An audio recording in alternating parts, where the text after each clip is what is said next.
हाँ तो प्रणाम। हम सत्या सिंह आप सब कोई के स्वागत करतानी भोजपुरी के पहला कॉमेडी शो द आरपीसी कॉमेडी शो में। हाँ तो भैया लोग फिर चुनाव आ गइल बा। अब गरीब जनता के विकास करे खातिर गोली बंदूक लाठी डंडा सब चली कि हम विकास करम तो हम विकास करम। जितना नायका प्रत्याशी बा लोग वो पुरानका से कहिलो कि अब 5-10 साल से तोहनी करते बड़ा लोगन विकास, अब तनी हमनियों का मौका मिले के चाहिए, ना तो एकदम मर्डर हो जाए। एगो और बात बा, अगर कोनो आदमी बर बाजार गांव जवार में बिना मतलब के हालचाल पूछे लागल, परनामा पाती करे लागल, समझ जाए कि वो चुनाव में खड़ा होखे वाला।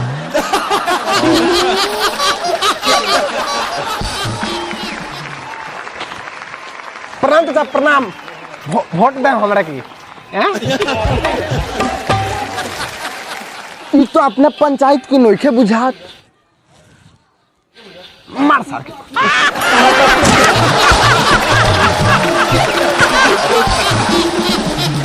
आई बैठी।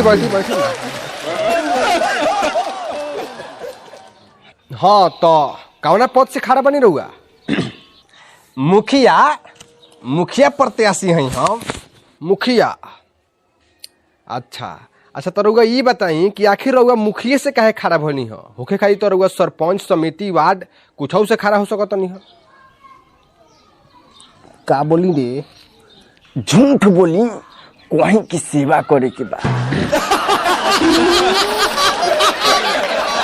हाँ तो मुखिया में हम ऐसे खड़ा भइल बनी कि एमे सेवा करे के ज्यादा मौका मिली। हाँ, एकदम सड़क के पैसा, इंदिरा आवास के पैसा, शौचालय के पैसा, नल जल के पैसा मिली तो एकदम मजा आ जाए। अरे महाराज, यहाँ का कहे के मतलब ई बा, यहाँ का जब वो पैसा से जनता के सेवा करेम, गरीब के भलाई करेम और समाज के विकास करेम तो यहाँ का बहुत मजा आई। हाँ महाराज, यहाँ के मुखिया बनाई लो नी ना, जनता की जितना पैसा बा सब जनता में जाए, यहाँ का 1 रुपया ना रखे। का तोहनी तो कहल सके मुखिया में बहुत आमदनी बा, आ ये कह के डेली मुर्गा दारू कचरा तरह से अब बात रहा कि जनता के पैसा जनता लगे जाई। हट साला, हम अब चुनाव ना सब झूठों के कहते हैं, सब लोग कहले सब। अरे चुनाव का बाद जनता का जानते कि पैसा कहाँ गोल कहाँ आए, सब कहे वाला बात है।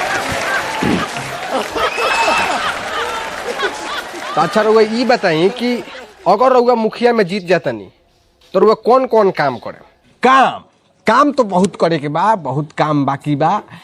सबसे पहले तो एगो स्कॉर्पियो खरीदे, ओकरा बाद गांव में 3 तला घर बनावे के बा, 15-20 बीघा जमीन देख ले बानी, या ओकरा बाद पैसा बाची कमी नहीं हुई तो 4-5 गो ट्रको खरीदाई। अरे महाराज चुप, हम लोग के 100 बार समझावत नहीं कि सच मत बोली, बाकी लोग तो बुझात नहीं की। देखी लोग यहाँ का झूठ बोलते नहीं हो, मजाक करते नहीं हो ना, तो यहाँ का तो एकदम सादा जीवन जियल आदमी हो, बिल्कुल साधु संत लिखा। का? अरे महाराज, यहाँ का तो पहले दारू बेचत नहीं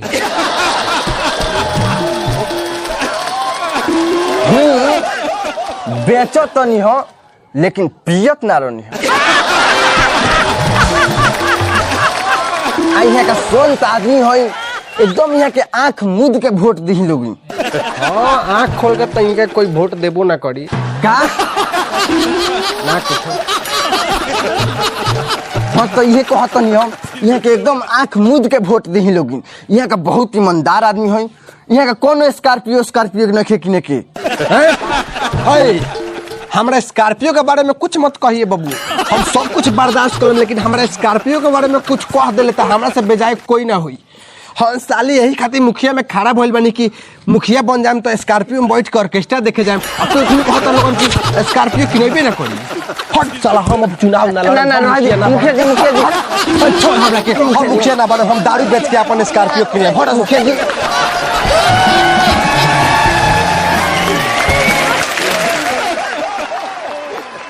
हाँ तो वो लोग तनी आँख खोल के वोट दे हम लोगन। यहीं कोनो स्कॉर्पियो किने वाला आदमी के मुखिया मत बना दे हम लोगन, ना तो फिर उहे होई जौन होता।